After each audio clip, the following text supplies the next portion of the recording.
आज हम BA part first के टेम्परेचर एटमॉस्फेयर में टेम्परेचर के बारे में अध्ययन करेंगे। उसमें तापमान का लंबवत वितरण, वर्टिकल डिस्ट्रीब्यूशन ऑफ टेम्परेचर। जिस प्रकार भूमध्य रेखा से ध्रुवों की ओर तापमान कम होता जाता है, ठीक उसी प्रकार धरातल से ऊपर की ओर वायुमंडल में तापमान घटता जाता है। अक्षांश और ऊंचाई दोनों ही तापमान को प्रभावित करती हैं। लगभग उसी अक्षांश में स्थित दिल्ली का तापमान शीतकाल में हिमांक तक नहीं पहुंच पाता, जबकि एवरेस्ट चोटी सदैव बर्फ से ढकी रहती है। अतः तापमान पर ऊंचाई का अक्षांश से अधिक प्रभाव पड़ता है। इसी कारण भूमध्य रेखा के निकट स्थित अफ्रीका का माउंट किलिमंजारो वर्ष भर हिम मंडित रहता है। इससे स्पष्ट होता है कि धरातल से ऊंचाई में वृद्धि के साथ साथ वायु के तापमान में निश्चित तौर पर कमी आती है।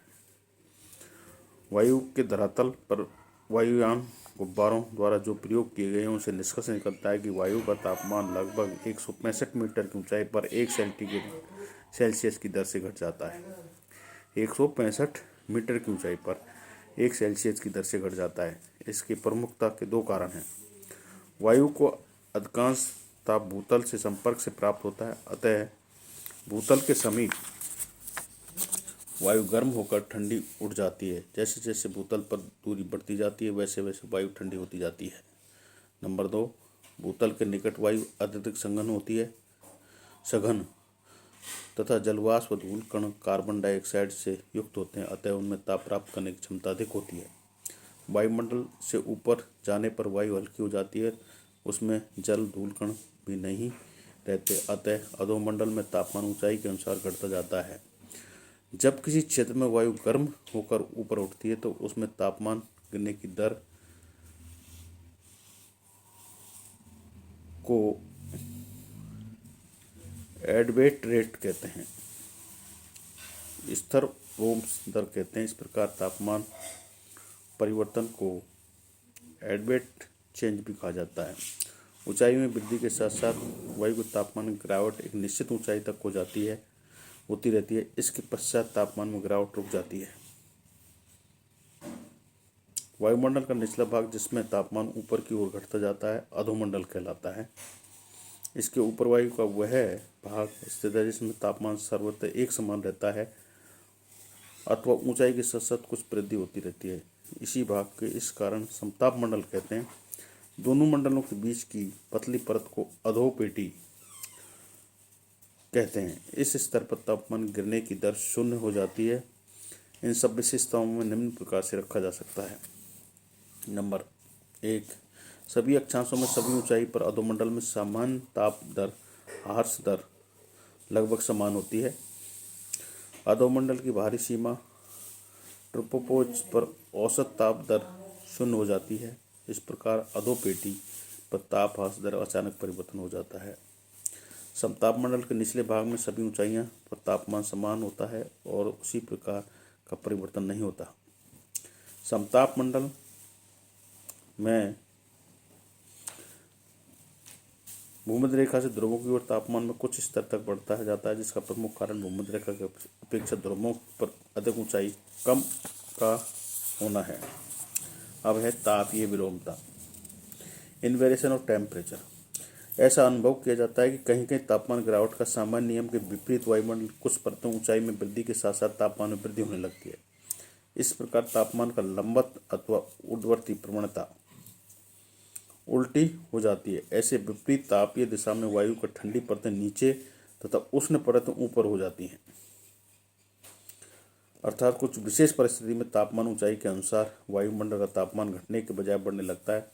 ताप की ऐसी प्रतिलोम दशा को तापमान की विलोमता, इनवेरिएशन ऑफ टेम्परेचर कहते हैं। वायुमंडल में तापमान की ऐसी विलोमता धरातल के निकट अथवा उसमें कुछ ऊंचाई पर उत्पन्न हो जाती है।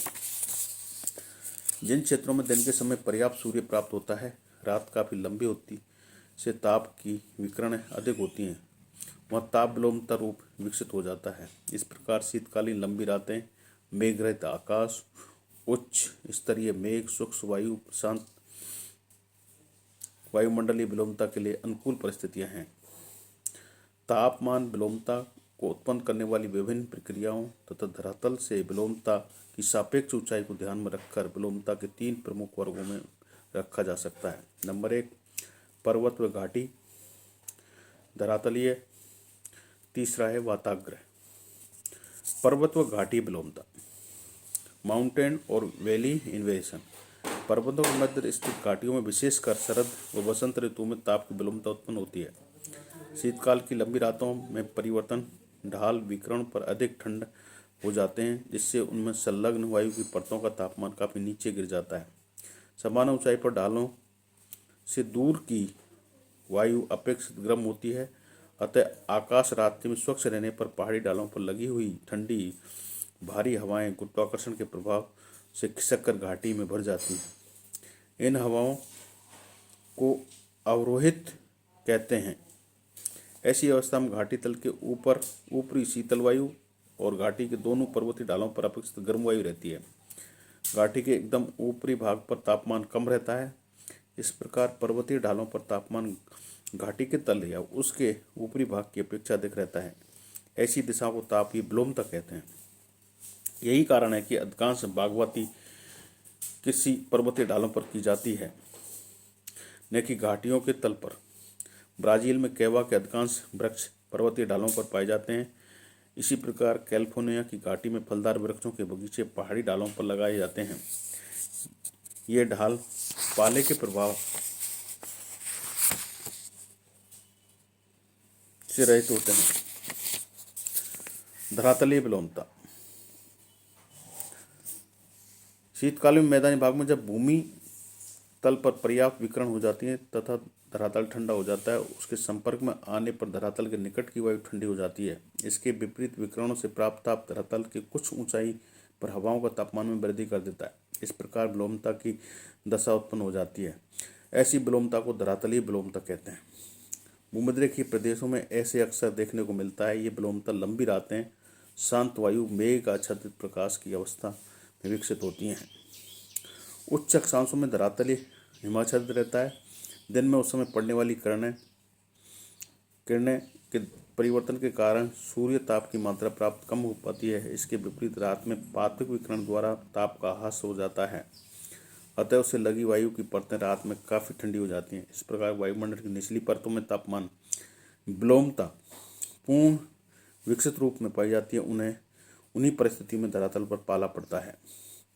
वाताग्र विलोमता, जब ठंडी और गर्म दो विभिन्न विशेषताओं वाली वायु राशियां पास पास होती हैं, तो ठंडी वायु गर्म वायु के नीचे स्पन की भांति फैल जाती है, तो धरातल पर तापमान ठंडी वायु के कारण कम और ऊपरी भाग हवा के कारण तापमान अधिक मिलता है। इन दोनों प्रकार की वायु राशियों के बीच की सीमा को वाताग्र कहते हैं।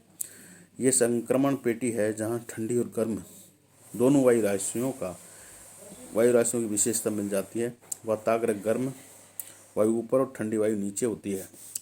शीतोष्णी चक्रवात जब गर्म वायु की स्थानीय ठंडी वायु के ऊपर होती है, तो कुछ समय के लिए तापमान में विलोमता स्थापित हो जाती है। ये अव्यूहन विलोमता तो चक्रीय विलोमता कहलाती है। तापमान विलोमता का महत्व, यह वायुमंडलीय दशा, आर्थिक, जलवायु दोनों दृष्टि से विशेष महत्वपूर्ण है। मेघों के स्वरूप निर्धारण, वर्षा की मात्रा, वायुमंडल की दृश्यता, विलोमता को स्पष्ट प्रभाव पड़ता है।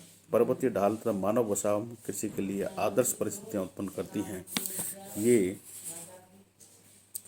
हम जो वायुमंडल में हम टेम्परेचर का जो चैप्टर पढ़ रहे थे वो हमारा आज पूरा हो गया है। इसके बाद में अगला चैप्टर जो हम अगले अध्याय में करेंगे, उसमें वायुमंडलीय दाब, एटमॉस्फेयर एयर प्रेशर, उसके बारे में आपको जानकारी देंगे। धन्यवाद।